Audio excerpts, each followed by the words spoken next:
la kulmaan ama u galaan gudoomiyaha baarlamaanka ee Soomaaliya Maxamed Mursal Sheekh Cabdiraxmaan khadka telefoonka ee magaalada Muqdisho waxa imika toos ugu jira xildhibaan Cabdullaahi Maxamed Nuur oo kamid ah mudanayaasha baarlamaanka ee Soomaaliya gaar ahaan xildhibaanadii saxiixay mooshigaasi madaxweynaha laga geeyay caawa ayay u kulmeen ama ay u gaareen guriga uu ku sugan yahay gudoomiyaha baarlamaanka ee Soomaaliya Villa Hargeysa xildhibaan Cabdullaahi soo dhawow marka hore bal waxaad iga warantaa qaabkii aad ku tagteen guriga gudoomiyaha baarlamaanka warar waxay sheegayaan inaad laydin ogolaaday warar kale waxay sheegayaan inaad meelo kala gasheen bal tafaasiilisi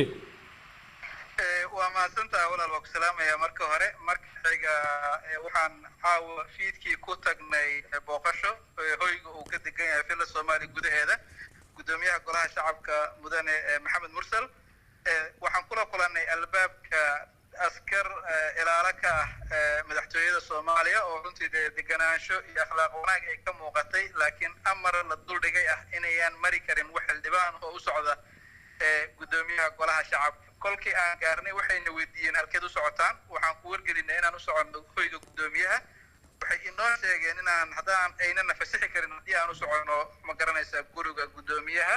balse ayna waxba ka qabin haddaan u socono inaan soo aragno madaxweynaha waxaan u sheegnay been idin sheegi mayno ma rabno inaan been idinku moodno intaan idin sheegaynaa dhalinyaradeen yaa tihiin askarteen yaa tihiin waxaan u soconnaa hoyga gudoomiyaha golaha shacabka waxay nagu dhaheen naga raalli ahaada idinma sii daayi karno waxaan ku adkaysanaa inaan marno maadaama dee ayaan xildhibaanada aynan ku dhegi karin laakiin waxay sameeyeen albaabadii xirteen albaaba la dhex maro oo ma garanaysaa dadka caadi ay ka galaan kolkii aan sidaas dareenay waxaan dhinac marnay halkii ma garanaysaa albaabadiina laga xirtay waxaan marnay hal loogu talagalay gawaaridu inay maraan oo ciidamo ugandhaysa ay fadhiyeen runtii dee aan munaasab ku ahayn ma garanaysaa dadka caadiga ah inay maraan ama si caadi aan loo mari karin oo marideedu adag tahay nasiib wanaag waxba aynama yeelin qori iyo toona nooma ayaan qaadan waa gudubnay waxaan u tagnay ma garanaysaa sidaas ayaan ugu tagnay gudoomiyihii golaha shacabka waxaan ahayn xildhibaano ka badan 50 xildhibaan laakiin waxaa nasiib darro ah in madaxweynaha eedaysan aan soo eedaynay inuu dee aad isu jeclaysiiyo kursiga kolka la fiiriyo waxqabadkiisii labadii sane lasoo dhaafay waxaan istusinay falalka uu ku kacay ee weyn khiyaanada qaran iyo kutumashada sharciga inaan dalkan iyo dadkaani qaadi karin 2 sano hadda dhiman inuu sii ahaado madaxweyne culaysna ku yahay dalkan iyo dadkaanba saas daraadeed ayaan u soo eedaynay waxaa cajiiba in xildhibaan Cabdullaahi Maxamed Nuur maadsan tahay laakiin laftigiina inaad dhowrtaan arinta la xiriirta hanaanka madaxtooyada iyo sharciyada u yaala waxaad ii sheegtay inaad gasheen ama aad madheen meel loogu talagalay inay gawaaridu madho marka mar hadiiba iridihii hore sharciga halayni diiday ama aan wali ogolaanshaad u haysan dhibaato hadii halkaas ka dhici lahayd soo xildhibaanadu eedeeda kor ma qaateen walde waa sharci darro wadada waxa nagu kalifay inaan marno wadada sardajeexoon anaga oo munaasab noo ahayn ayna nagu adkeyd inaan marno waxay ahayd sharci darradaas uu ku kacay ninka fadhiya Villa Soomaaliya iyo dadka uu ka agdhow waxaa cajiib ahayd inay goobta soo gaareen la taliye uu leeyahay madaxweynaha iyo qof ka tirsan protocolkiisa labadaas shakhsi oo lagu kala magacaabo caadi la taliyaha iyo Saciid Kamaal in la yiraahdo asuguna protocolkiisa ka tirsan waxay ku amreen askarti in askari dambe oonan xildhibaan dambe oonan halkaas mari karin waxay amar ku siiyeen xildhibaankii la murma ama ku madax adeegay inay toogtaan askarta laakiin de waa nasiib darro runtii de in kursigu sidaas la isu jeclaysiiyo kursigaas waxaa lagu joogi karaa oo kaliya shuruucda dalkan in la ilaaliyo waxa waaye dalka Soomaaliya kama shaqeyn karo xilli hore ka suulay waxa lagu joogi karo dalkan laguna xukumi karo waxay tahay kaliya shuruucda dalka u degsan xildhibaano idinkeena kamid ah oo xildhibaanadii mooshinka keenay kamid ah waxay sheegeen galinkii hore maanta in gudoomiyaha baarlamaanka Maxamed Mursal Sheekh Cabdiraxmaan la godoomiyay ama gurigiisa aan la gali karin si kasta aad ugu tagtaan ba wad la kulanteen oo guriga ayaad ugu tagteen gudoomiyaha maxaad ka wada hadasheen adawaan waxaan ka wada hadalnay howlihii ma garanaysaa in horyiil oo ay kow ka tahay eedayntaas madaxweynaha hadda dee xilkiisa lagu muransan yahay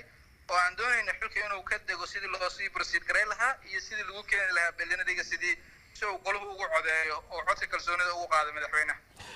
mudanayaashii baarlamaanka ee Soomaaliya ayaa tihiin dalku xaalada adag ayuu ku jiray marka la eego abaarihii dabada dheeraa colaado dagaalada meelo badan ka dhacay oo al-shabaab iyo dawladda dhex maray shacabka Soomaaliyeed wali waa xula diifaysan yahay dhibaatooyin tiro badan horay gudoomiyihii baarlamaanka ee Soomaaliya ayaa dabcan iscazilay siyaasadda cakiran awgeed hadda madaxweynihii ayaa mudanayaal baarlamaan mooshin ka keeneen arrimaha siyaasadeed ee saldhigan la ma u muuqata inaysan u hiilinaynin arrimaha guud ahaan Soomaaliya iyo shacabka Soomaaliyeed hadda walaalo kolka laga fikirayo in aan sababta aan u keenno mooshinkaas ama aan u dalbano madaxweynahan in xilka laga qaado waxay tahay inaan ka fikirayno maslaxadda ummadda Soomaaliyeed saas waxaan u leeyahay dalkan kolka la fiiriyo dhaqaale ahaan amni ahaan iyo siyaasad ahaanba kolkii lagu wareejinayo madaxweynaha hadda jooga 80% ayuu ka liitaa iminka la joogo taasna waxaa daliil u ah marka la fiiriyo amniga dalkan markii lagu wareejinayay xamar iyo waajid oo 350 kilomitir isu jira way isu furnaayeen maantana 30 kilomitir oo kamida lama tegi karo xamar iyo way isu furnaayeen magaalada Matabaan oo 370 kilomitir isu jira maantana 30 kilomitir loo tegi karo dhaqaalaha dalkan marka la fiiriyo halkii GDP-giisa uu ka ahaa 4 intaas garanaysa GDP hadda wuxuu ka joogaa 2% uu dhacay siyaasadda dalkani laakiin xildhibaan arrinta dhaqaalaha aan ka dhaxgalay arrinta dhaqaalaha laakiin miya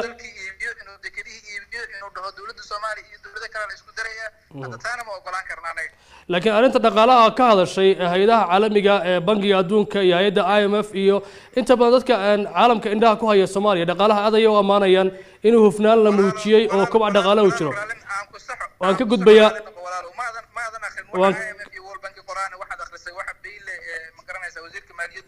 bayle isaga u xilsaaran Soomaaliya waaye waan ka gudbayaa ugu dambeyn maxaa xigaya ugu dambeyn marka maxaa xigaya hadda xaaladdu waa cakiran tahay gudoomiye waa la kulanteen mooshin baa keentay maxaa xigi kara xaaladdan walaal duruufta dalkan ku jira dadkii samatay bixilaha dalkan madax kama ahan madaxdan waxaa la marsi doonaa habraaca xildhibaanadaas ayaa doortay xildhibaanadaas ayaana soo jeediyay inay xilka ka degaan nimanka kolkay xilka ka degaan waxaa la dooran doonaa madax sax oo dalkan badbaadi karta haddii Allah uu dalay ka raali noqdo waana ahaanaysa dhawaan insha Allah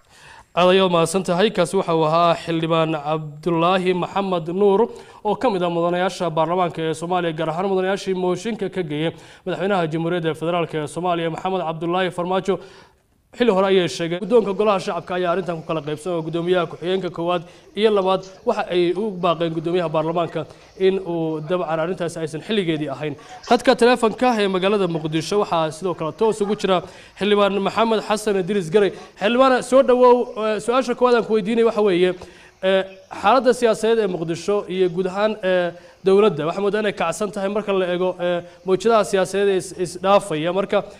halkan arrintan mooshinka iyo kala qaybsanaanta baarlamaanka iyo isku eedeynta arrimahan taagan arrintani xagee ku biyeeshoon doontaa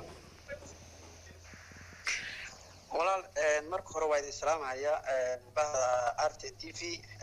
iyo dhammaan ummadda Soomaaliyeed meel walba ay joogaan marka xigta arrinta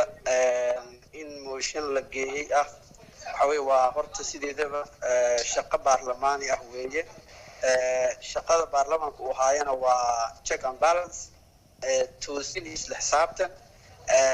toosinta isla xisaabtanta mooshinka soo jeedin kasta oo qayb kasta ka ah waa ka mid madaxweynaha laga keeno ama ha laga keeno gudoomiye ama ha laga keeno ra'iisul wasaare shaqada golaha shacabka ayaa sidaa ah arrinta mooshinka marka sidaasi darteed hadda uma aragna annaga in wax ka dhig ay tahay toosintani inay ka mid tahay shaqada xildhibaanadana waxa weeye sideedu waa moogtahay waa arag furan oo xildhibaanka aragtidiisu sheegaya midna waxa soo jeedaya midna waa ka soo horjeeda marka intaas way ka kooban yihiin annaga aragti wax soo jeedin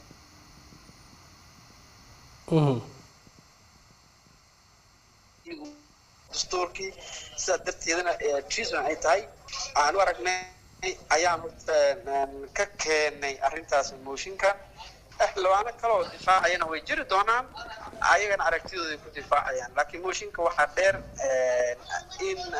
xukuumaddii maanta ay ku dhaqaaqday arrin sharciga aada uga baxsan oo leeyahay dowladnimada marka dhac ku ah gudoomiyihii golaha shacabka halkii uu deganaa Uganda House uu degan yahay hadaba fil Hargeysa gurigii fil Hargeysa dhismuhu ku socdo gudoomiyaha si ku meel gaar ah wuxuu degan yahay fil Uganda oo ku dhex taal qaybta madaxtooyada dhinaca madaxweynaha xaggeeda oo dadkuna ay wada yaqaaniin gudoomiyihii baarlamaanka xukuumadii go'aan ay soo saartay ay xafiiska madaxweynaha go'aan ka socda la soo saaray inaan loo gali karin loo gudbi karin waxna loo geyn karin qofna booqan karin ilaa muddo 10 bari aan go'doonkaas lagu haayo kaas sharciga kamid maahan dastuurkana kamid maahan dimuqraadiyadana kamid maahan warkaasi maanta dhan markuu magaalada socday warkaasi dad badan adig ka wada dhigsantiin waxaan u haysanay in ay tahay hooga sheeko la buunbuuniyay annaga hadda maqribkaan anoo kamid ah xildhibaano markii hore 24 ku tagay markii dambana 10 xildhibaan dib kaga soo biireen ayaan meesha tagnay iridda ugu dambeysay madaxtooyada askartii joogaan celisay waan diiday inaan gudubno waraaqay noola soo baxeen go'aan amar la siiyay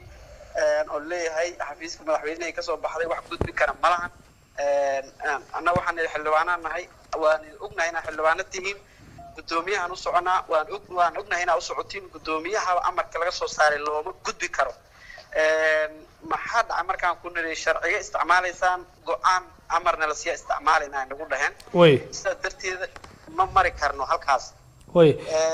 markii naloo diiday inaan ku dhameeyaan rabaa markii naloo diiday halkaas inaan galno waxaan ku qasbanaanay in aan gudoomiyihii booqano waa ku qasbanahay gudoomiye inuu nool yahay inuu dhintaba shaki gali karaba marka haddii la yidhi annagoo xildhibaanaha oo 30 xildhibaan gaaray naloo diiday amnigiisaaba su-aal iska weydiinay marka waxaan ku qasbanaanay haddii qof la dilaya annaga inaynu dilaan annagoo xaqa dardaarayna sidaas darteeda annaga aan u galno gudoomiyaha waxaan niri iridiin waa idin xiran tahay ganjeelkiina qufulka saartay ha idin saado waa birta wareeganayso meesha kale gawaarida imaraan birta kor u qaatintaan ka wada talaabnay dumara naga mid ahaa birtiina inay iskaga horgooyaan isoo istaajiyaan isku dayeen waxaan niri namayo annaga naman xilwaanana xasaanadan lana waa idin xurmeynayna iridii leedin amray oo xir leen waatasa meesha gawaaridan marayna waana talaabayna waa ka boodayna meeshan dirbiyada kor u qaatna ama hoosna u diga ah meeshii waan ka soo boodnay sidii gudoomiyaha ugu galnay sidii waxa kale oo aan rabaa inaan ku raacsiyo markaan gudoomiyaha u galnay gudoomiyaha la fariisanay social media sawirro la dhigay wararkeedina waa la helay inaan gudoomiyaha la fadhino naman kale laba qof kaleeta amar intay soo luween meesha ugu imaaday askartii amar kala siiyay ganjeelka weyn laga galo maxayato fila Soomaaliya ayaa haddana ku ful lagu dhajiyay ganjeelka weyn totally bal xiray askartiina amar lagu siiyay ganjeelkan inaan la furi karin gaarina ka bixi karin aniga tahay gudaha galayna ay meesha ku jirayaan xildhibaan ganay waxaan rabaa inaan ku weydiiyo xildhibaano ayaa tihiin sharci dejiyaal ayaa tihiin dalka xaalado adag ayuu marayaa sida inaan wada ognahay marka 2 sano ayaad iminka xildhibaano tihiin gudoomiyihii hore ee baarlamaanka mooshin ayaa laga keenay dabatawiis casilay mar labaad in mooshin hadda uu yaallo oo muuqato inay dabri karto xaaladaha guud ahaan Soomaaliya iyo shaqooyinka socda walaal aad u maasan tahay mooshinka waa shaqada golaha shacabkana kamid ah waana toosin loogu talagalay wixii qaldan ay u arkaan inay qaldan in lagu toosiyo kii gudoomiyaha golaha shacabka mooshin buu ahaa xasan sheekh oo madaxweyne dalkan ka soo noqday mooshinka laga keenay irid lama xirin xildhibaana looma diidin inuu meel u gudbo gudoomiyana lama go'doomin waa dareemi kartaa marka waxa dheeriga waxa waaye waxa la diidan yahay sharciga in la dhaqan geliyo mooshinkan hadda la socotay wuxuu ka bilowday ajandihiisa iscaburin iyo sharciga in la inkiro wixii aan ka digayno ah sharciga in la inkirsan yahay sharciga annaga ku soo doornay ayaga inay inkirsan yihiin ayaa si cad hadda noogu qeexan ayaan hadda la ilgareynaynaa annagiiba hadda xabsi guri ah gudoomiyaha xabsi guri ah waa nasiib darro marka in sidii in anaga hadda meelo dagaalo ka socdeen oo kale madaxtooyada aan ku go'doonsanahay aanna madaxtooyada ku go'doonsanahay dawladii qayb kamid ah kala ay hadda ay hay'ad amar lagu siinaya in ciidamadii qaranka ay xirxiraan gaar ahaan xildhibaanadii golaha shacabka iyo gudoomiyahooda in xabsi guri laga dhigo waraaqana laga soo saaro waliba leeyahay ma soo gali karaan mana ka bixi karaan nasiib darro weeye sharcigana uma hiilinayso dowladnimada la raba inay horumartana uma hiilinayso leadership role kana ma tusinayso way aad iyo aad maadsan tahay xildhibaan maxamed magaalada muqdisho ee caasimadda Soomaaliya wali waxa ka aloosan khilaaf siyaasadeed oo u dhaxeeya qaybo kamid ah baarlamaanka Soomaaliya golaha aqalka hoose oo mudanayaal ka tirsan baarlamaanku ay mooshin ka geeyeen madaxweynaha Soomaaliya gudoomiyaha baarlamaanka ee Soomaaliya ayaa la sheegay inuu gudoomay laakiin mudanayaal ayaa sheegay in loo diiday inay la kulmaan ama u galaan gudoomiyaha baarlamaanka ee Soomaaliya Maxamed Mursal Sheekh Cabdiraxmaan khadka telefoonka ee magaalada Muqdisho waxa imika toos ugu jira xildhibaan Cabdullaahi Maxamed Nuur oo kamid ah mudanayaasha baarlamaanka ee Soomaaliya gaar ahaan xildhibaanadii saxiixay mooshinkaasi madaxweynaha laga geeyay caawa ayay u kulmeen ama ay u gaareen guriga oo ku sugan yahay gudoomiyaha baarlamaanka ee Soomaaliya Villa Hargeysa xildhibaan Cabdullaahi soo dhawow marka hore bal waxaad iga warantaa qaabkii aad ku tagteen guriga gudoomiyaha baarlamaanka warar waxay sheegayaan inaad laynii ogolaaday warar kale waxay sheegayaan inaad meelo kala gasheen bal tafaasiilisi waa maasantaa walaal waa ku salaamaya marka hore marka xiga waxaan caawa fiidkii ku tagnay booqasho hoyga uu ka degan yahay Villa Soomaaliya gudaheeda gudoomiyaha golaha shacabka mudane Maxamed Mursal waxaan kula kulanay albaabka askar ilaala ka madaxtooyada Soomaaliya oo runtii deganaansho iyo akhlaaq wanaag ay ka muuqatay laakiin amar la duldhigay inayaan mari karin wax xildhibaan oo u socda gudoomiyaha golaha shacabka kolkii aan gaarnay waxayna weydiiyeen halkeed u socotaan waxaan ku wargelinay inaan u socono hoyga gudoomiyaha waxay inoo sheegeen inaan haddaan aynana fasaxi karin haddii aan u socono ma garanaysaa guriga gudoomiyaha balse ayna waxba ka qabin haddaan u socono inaan soo aragno madaxweynaha waxaan u sheegnay been idin sheegi mayno ma rabno inaan been idinku moodno runtaan idin sheegaynaa dhalinyaradeen yaa tihiin askarteen yaa tihiin waxaan u soconnaa hoyga gudoomiyaha golaha shacabka waxay nagu dhaheen naga raalli ahaada idinma sii daayi karno waxaan ku adkaysanaa inaan marno maadaama ayaan xildhibaanada aynan ku dhegi karin laakiin waxay sameeyeen albaabadii xirteen albaaba la dhex maro ma garanaysaa dadka caadi ay ka galaan kolkii aan sidaas dareenay waxaan dhinac marnay halkii ma garanaysaa albaabadiina laga xirtay waxaan marnay hal loogu talagalay gawaaridu inay maraan oo ciidamo Ugandhaysa ay fadhiyeen runtii aan munaasab ku ahayn ma garanaysaa dadka caadiga ah inay maraan ama si caadi aan loo mari karin oo marideedu adag tahay nasiib wanaag waxba aynama yeelin qori iyo toona nooma ayaan qaadan waa gudubnay waxaan u tagnay ma garanaysaa sidaas ayaan ugu tagnay gudoomiyihii golaha shacabka waxaan ahayn xildhibaano ka badan 50 xildhibaan laakiin waxaa nasiib darro ah in madaxweynaha eedaysan aan soo eedaynay inuu aad isu jeclaysiiyo kursiga kolka la fiiriyo waxqabadkiisii 2 sano la soo dhaafay waxaan istusinay falalka uu ku kacay ee ugu weynta khiyaanada qaran iyo ku tumashada sharciga inaan dalkan iyo dadkaan qaadi karin 2 sano hadda dhiman inuu sii ahaado madaxweyne culaysna ku yahay dalkan iyo dadkaanba saasaadeed ayaan u soo eedaynay waxaa cajiiba xildhibaan Cabdullaahi Maxamed Nuur abaadsan tahay laakiin laftigiinu inaad dhowrtaan arinta la xiriirta hanaanka madaxtooyada iyo sharciyada u yaala waxaad ii sheegtay inaad gasheen ama aad madheen meel loogu talagalay inay gawaaridu madho marka mar hadiiba iridihii hore sharciga halayni diiday ama aan wali ogolaanshaad u haysan dhibaato haddii halkaas ka dhici lahayd soo xildhibaanadu eedeeda kor ma qaateen walde waa sharci darro wadada waxa nagu kalifay inaan marno wadada sardajeexoon anaga oo munaasab noo ahayn ayna nagu adkeyd inaan marno waxay ahayd sharci darradaas uu ku kacay ninka fadhiya Villa Soomaaliya iyo dadka uun ka ag dhow waxaa cajiib ahayd inay goobta soo gaareen la taliye uu leeyahay madaxweynaha iyo qof ka tirsan protocolkiisa labadaas shakhsi oo lagu kala magacaabo caadi la taliyaha iyo Saciid Kamaal in la yiraahdo asuguna protocolkiisa ka tirsan waxay ku amreen askarti in askari dambe uunan xildhibaan dambe uunan halkaas mari karin waxay amar ku siiyeen xildhibaankii la murma ama ku madax adeegay inay toogtaan askartu laakiin waa nasiib darro runtii in kursigu sidaas la isu jeclaysiiyo kursigaas waxaa lagu joogi karaa oo kaliya shuruucda dalkan in la ilaaliyo waxa waaye dalka Soomaaliya kama shaqeyn karo xilli hore uu ka suulay waxa lagu joogi karo dalkan laguna xukumi karo waxay tahay kaliya shuruucda dalka u degsan xildhibaano idinkeena ka mid ah oo xildhibaanadii mooshinka keenay ka mid ah waxay sheegeen galinkii hore maanta in gudoomiyaha baarlamaanka Maxamed Mursal Sheekh Cabdiraxmaan la godoomiyay ama gurigiisa aan la gali karin si kasta aad ugu tagtaan ba wad la kulanteen oo guriga ayaad ugu tagteen gudoomiyaha maxaad ka wada hadasheen hadawaan waxaan ka wada hadalnay howlihii ma garanaysaa in horyiil oo ay kow ka tahay lagu muransan yahay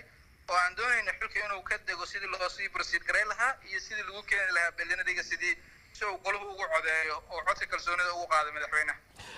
mudanayaashii baarlamaanka ee Soomaaliya ayaa tihiin dalku xaalada adag ayuu ku jiray marka la eego abaarihii dabada dheeraa colaado dagaalo meelo badan ka dhacay oo al-shabaab iyo dawladda dhex maray shacabka Soomaaliyeed wali waa xula diifaysan yahay dhibaatooyin tiro badan horay gudoomiyihii baarlamaanka ee Soomaaliya ayaa dabcan iscazilay siyaasadda cakiran awgeed hadda madaxweynihii ayaa mudanayaal baarlamaan mooshin ka keeneen arrimaha siyaasadeed ee saldhigan la ma u muuqata inaysan u hiilinaynin arrimaha guud ahaan Soomaaliya iyo shacabka Soomaaliyeed hadda walaalo kolka laga fikirayo in aan sababta aan u keenno mooshinkaas ama aan u dalbano madaxweynahan in xilka laga qaado waxay tahay inaan ka fikirayno maslaxadda ummadda Soomaaliyeed saas waxaan u leeyahay dalkan kolka la fiiriyo dhaqaale ahaan amni ahaan iyo siyaasad ahaanba kolkii lagu wareejinayo madaxweynaha hadda jooga boqolkiiba 80 ayuu ka liitaa iminka la joogo taasna waxaa daliil u ah marka la fiiriyo amniga dalkan markii lagu wareejinayay xamar iyo waajid oo 350 kilomitir isu jira waa isu furnaayeen maantana 30 kilomitir oo kamida lama tegi karo xamar iyo waa isu furnaayeen magaalada Matabaan oo 370 kilomitir isu jira maantana 30 kilomitir lama tegi karo dhaqaalaha dalka marka la fiiriyo halkii GDP-giisa oo ka ahaa 4 intaas garanaysa GDP hadda ku jooga 2 boqolkiiba 50 oo dhacay siyaasadda dalkani laakiin xildhibaan arrinta dhaqaalaha aan ka dhaxgalay arrinta dhaqaalaha laakiin miya